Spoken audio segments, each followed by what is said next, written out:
ಜಿ5 ಇರುವಾಗ ನೀವು ನಿಮ್ಮ ನೆಚ್ಚಿನ ಶೋಗಳನ್ನ ಎಂದಿಗೂ ಮಿಸ್ ಮಾಡಿಕೊಳ್ಳುವುದಿಲ್ಲ. ಅದು ಸಂಪೂರ್ಣ ಉಚಿತವಾಗಿ.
ನೀವು ಮಾತಾಡಲ್ಲ ಅಂತ ಗೊತ್ತು,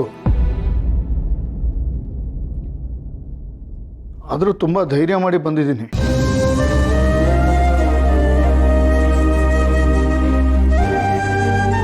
ಮಾತ್ರ ಬರೆಯುವ ನೆಪ ಅಷ್ಟೇ.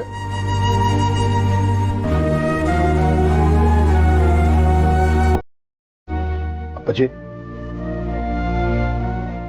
ನಿಮ್ಮ ದೃಷ್ಟಿಯಲ್ಲಿ ನಾನು ತಪ್ಪು ಮಾಡಿದವನು, ಆದರೆ ನನ್ನ ದೃಷ್ಟಿಲಿ ನೀವು ತಪ್ಪನ್ನ ಖಂಡಿಸೋರು, ನ್ಯಾಯದ ಪರವಾಗಿ ನಿಲ್ಲೋರು. ನಿಮ್ಮ ಈ ವ್ಯಕ್ತಿತ್ವ ಯಾರಿಂದನೂ ಯಾವುದೇ ಕಾರಣಕ್ಕೂ ಬದಲಾಗಬಾರ್ದು ಅಪ್ಪಾಜಿ. ಮುಖ್ಯವಾಗಿ ರಾಮ್ ವಿಷಯದಲ್ಲಿ, ರಾಮನ್ ಮದುವೆ ವಿಷಯದಲ್ಲಿ ನೀವು ತಪ್ಪು ಮಾಡಬೇಡಿ. ದಯವಿಟ್ಟು ಯಾರ ಮಾತಿಗೂ ಕಿವಿ ಕೊಡಬೇಡಿ. ಇದುವರೆಗೂ ರಾಮನ್ ಜೀವನದಲ್ಲಿ ಏನಾಗಿದೆಯೋ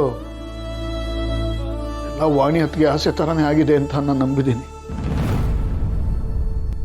ನೀವು ಹಾಗೆ ಅಂದ್ಕೊಳ್ಳಿ. ವಾಣಿ ಹೆಸರು ನಿನ್ನ ಬಾಯಿನಲ್ಲಿ ಬರಬಾರದು ಸತ್ಯ.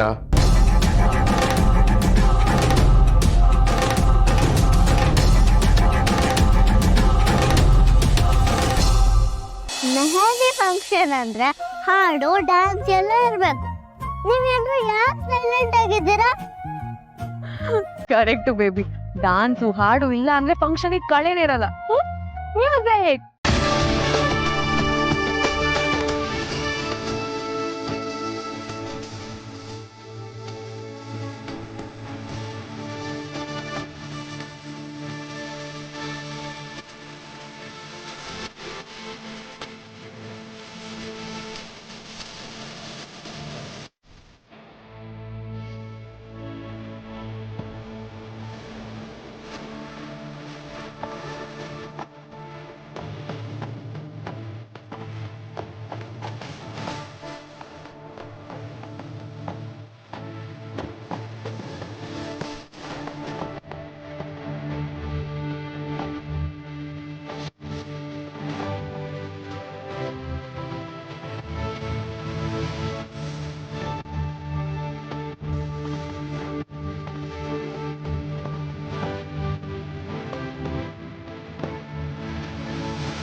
ಹಾಯ್ ಸೀತಾ, ನನ್ನ ಮೇಹು ಹೇಗಿದೆ?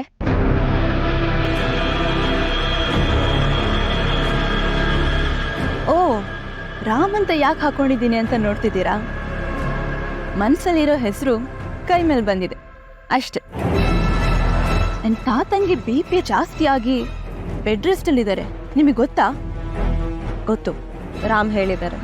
ಬರೀ ಹುಷಾರಿಲ್ಲ ಅಂತ ಹೇಳಿದಾನ ಅಥವಾ ಅದಕ್ಕೆ ರೀಸನ್ ಏನು ಅಂತಾನು ಹೇಳಿದಾನ? ಪಾಪ ನಿಮಗೆ ರೀಸನ್ ಗೊತ್ತಿಲ್ಲ ಅಂತ ಅನ್ಸುತ್ತೆ. ಏನಾಯ್ತು ಅಂದ್ರೆ, ರಾಮ್ಗೆ ಒಂದು ಡಿವೋರ್ಸ್ ಆಗಿರೋ ಹುಡುಗಿ ಮದ್ವೆ ಸಂಬಂಧ ಬಂದಿತ್ತು. ಅದನ್ನ ನೋಡಿ ತಾತ ಮದ್ವೆ ಆಗಿರೋ ಹುಡುಗಿ ಅಂಡ್ ಒಂದು ಮಗು ಇರೋ ಹುಡುಗಿ ನಮ್ ರಾಮ್ನ ಮದ್ವೆ ಆಗ್ತಿದ್ದಾಳ ಅಂತ ಅಲ್ಲೇ ಪ್ರೆಗ್ನೆಂಟ್ ತಪ್ಪೋದ್ರು. ನಿಮ್ಗೆ ಇನ್ಫಾರ್ಮೇಶನ್ ಇರ್ಲಿ ಅಂತ ಹೇಳ್ತಿದ್ದೀನಿ ಅಷ್ಟೇ. ಡ್ಯಾನ್ಸ್ ಮಾಡಿ.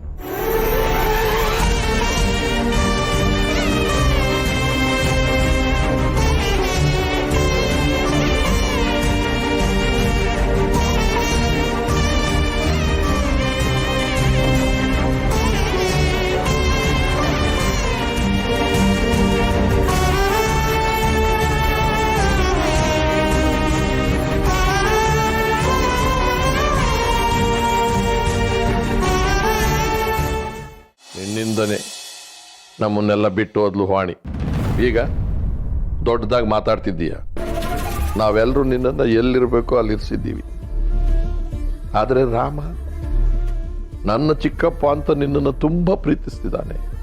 ಅವನಿಗೆ ಅವನ ತಾಯಿ ಸಾವಿಗೆ ನೀನೇ ಕಾರಣ ಅನ್ನೋದು ಗೊತ್ತಾದರೆ ಆ ಪ್ರೀತಿ ಹೊರಟೋಗುತ್ತೆ ಕಣೋ.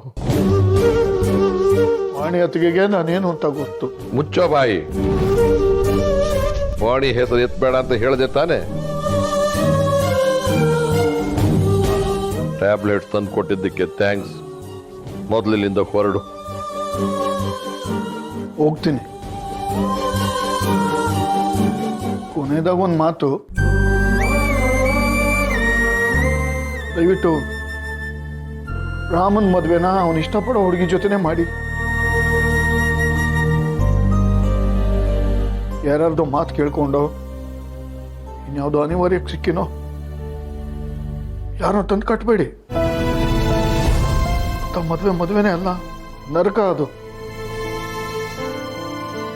ಪ್ಲೀಸ್ ಅಪ್ಪಾಜಿ.